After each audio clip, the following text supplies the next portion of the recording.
This video is on self-love. This is something that I need to practice very much, and I think the world could practice, especially people in the United States. When the Dalai Lama first came to the States, he was shocked at how much self-loathing and self-judgment there was. Because in some cultures like this, that dynamic, I mean, they obviously have different dynamics, but that dynamic does not arise. And in our culture, at least when I say our culture, the United States, we're very hard on ourselves. We judge our bodies.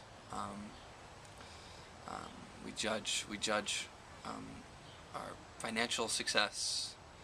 We judge how we show up in our relationships, and which is all this this judgment is really deep-rooted shame.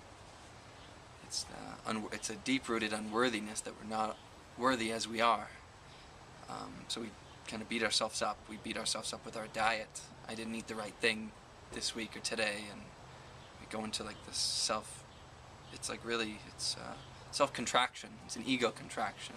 When the awareness, when the ego just beats up itself, it's the opposite of the authentic energy of giving, because we're so consumed by ourselves. It's a very narcissistic spiral. It's a dynamic of just ego contraction. So if a person doesn't want to feel their own shame, I hate why did I do that? So if there is shame, in our culture, I mean, has a lot of shame and guilt, and big time. So it gets projected outwards. Outwards. That I think my Boston accent, it's stuck from being on the East Coast for 6 weeks. Outwards, and we project it outwards in judgments.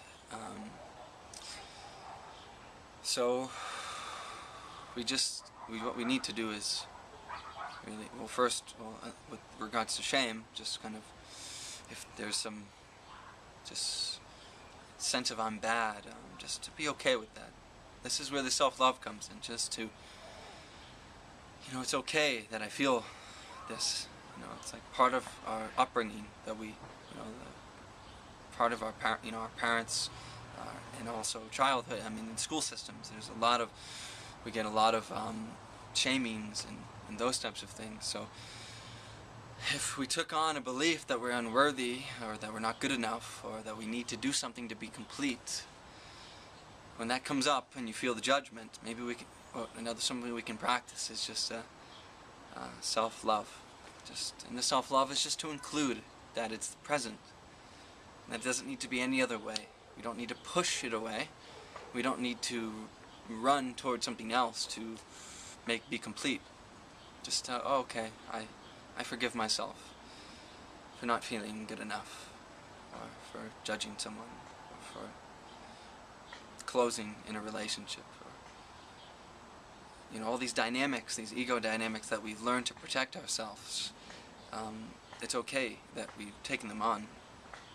The pain that we didn't want to feel at a young age it's a coping mechanism that any child would develop. It's actually the creative movement of a child to develop a coping mechanism. It's genius for a child to do this. It's okay. And even as we get older, we experience traumas, divorces, deaths of the families, and losses of jobs, accidents, those types of things.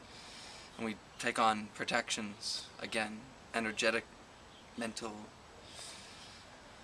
and we just can come back to that it's okay. We live in very intense times. There's a lot of healing on the planet that's going on.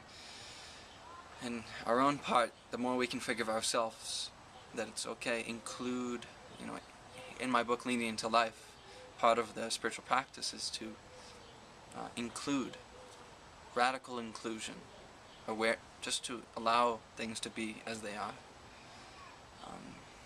So that's all I'll say on that for now. Thank you so much for watching these videos. I hope they're helpful. I hope they make a difference to some people's lives.